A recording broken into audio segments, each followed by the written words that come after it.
Assalamualaikum warahmatullahi wabarakatuh. Saya Farah Faridatul Khansa dari kelas 7B Fakultas Agama Islam. Di sini saya ingin mengumpulkan tugas perbandingan mazhab yang diajarkan langsung oleh dosen pengampu Lukmanul Hakim.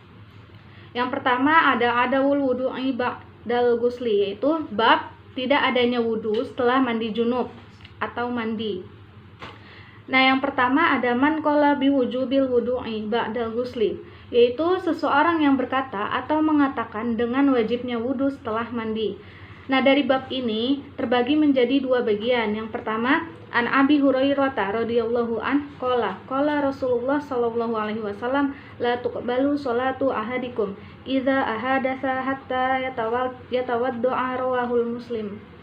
Nah, di sini Abu Hurairah radhiyallahu an berkata, Rasulullah Shallallahu alaihi wasallam bersabda, tidak diterimanya sholat seseorang jika berhadas sehingga dia berwudu. Hadis riwayat Muslim.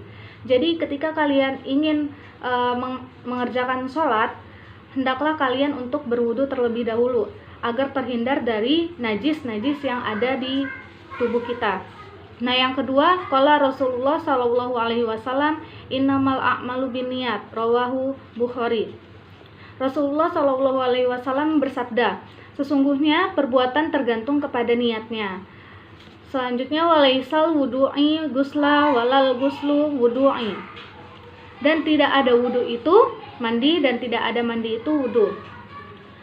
Selanjutnya kita ke bagian bab yang kedua, yaitu man qala ba'damal wudu'i ba'dal ghusli, seseorang yang mengatakan tidaklah berwudu setelah mandi atau mandi junub. Nah, dari bab ini terbagi menjadi 5 bagian. Yang pertama itu an Aisyata an Nabi sallallahu alaihi wasallam kana la yatawadda'u ba'dal ghusli, rawahu Tirmizi. Pengertiannya yaitu dari Aisyah radhiyallahu an, sesungguhnya Nabi sallallahu alaihi wasallam tidak melakukan wudu setelah mandi. Hadis riwayat Tirmizi. Yang kedua, an Ibni Umar annahu qala Nabi sallallahu alaihi wasallam anil wudu'i ba'dal ghusli. Qala ayyu wudu'i a'ammu minal ghusli, rawahu Ibnu Abi Sayyibah. Dari sini sesungguhnya Ibnu Umar berkata, kenapa dipertanyakan kepada Nabi Shallallahu Alaihi Wasallam dari masalah wudhu setelah mandi? Maka Nabi bersabda, mana yang lebih sempurna wudhu daripada mandi? Ibnu Abi Syaibah. Yang ketiga, waruwiya Ibnu Abi Saibata aidan annahu qala lirajulin qala lahu inni atawaddu ba'dal ghusli faqala laqad ta'ammakta aunil ma'budi.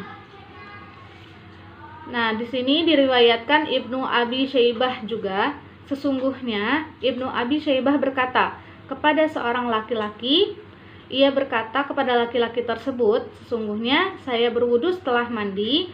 Kemudian laki-laki tersebut berkata, sungguh kamu telah berlebihan. Nah, yang keempat yaitu an Aisyata qalat kana Rasulullah sallallahu alaihi wasallam la yatawadda'a ba'dal ghusli minal janabah, rawahu Ibnu Majah. Dari Aisyah radhiyallahu an berkata, sesungguhnya Rasulullah sallallahu alaihi wasallam tidak melakukan wudu setelah mandi dari junub. Nah, di sini ada lagi fi isnadihi Ismail bin Musa Sidi wa huwa dha'ifu. Dalam sanadnya Ismail bin Musa, sanadnya itu dhaif. Yang terakhir, yang kelima yaitu qala Syafi'i walau bada'a fagtaslan walam yatawadda'a fa akmalil ghusla ajza'ahu min wudu'ihi lis sholati wat taharatu bil ghusli aktsaru minha bil wudu'i au misliha al-am.